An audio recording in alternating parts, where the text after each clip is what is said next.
Hello. In this season, I've enjoyed reading the Charlie Mackesy book, The Boy, the Mole, the Fox and the Horse. It's a collection of musings and drawings by the Christian artist who won Waterstone's Book of the Year. One of my favourite parts in the book is when the mole says to the boy, "What do you want to be when you grow up?" "Kind," says the boy. And that quote's made me reflect this week on kindness in this season. The Bible talks a lot about kindness.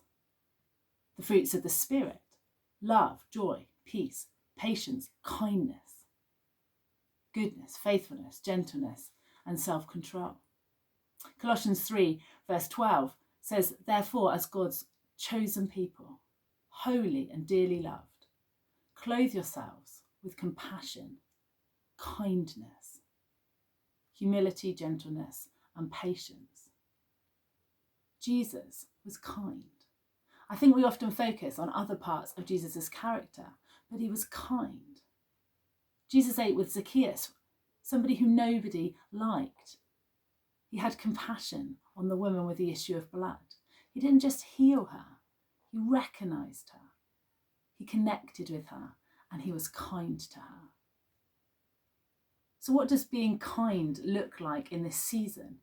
The season of self-isolation, of COVID-19. Well, this week was our 15th wedding anniversary. We were supposed to be going to Brussels for a few days away, but like so many people, that didn't happen and the trip was cancelled. But our children came up with the idea to take us to Brussels at home. So we spent the last couple of days going on Eurostar on 2 chairs in their bedrooms to Brussels. And then we had a hotel breakfast at home. And then we did a tour of Brussels whilst walking round Northwood. And I think that's what kindness looks like in this season.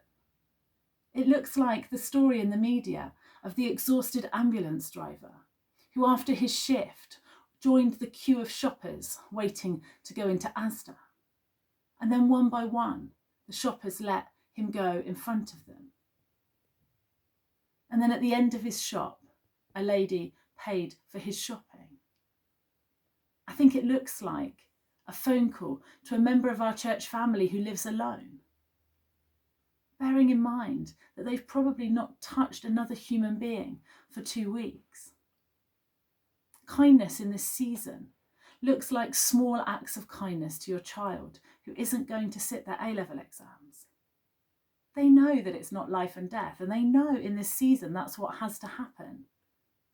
But we need to be mindful that they've been working for this their entire school life. And that's why they've been a bit grumpy this week.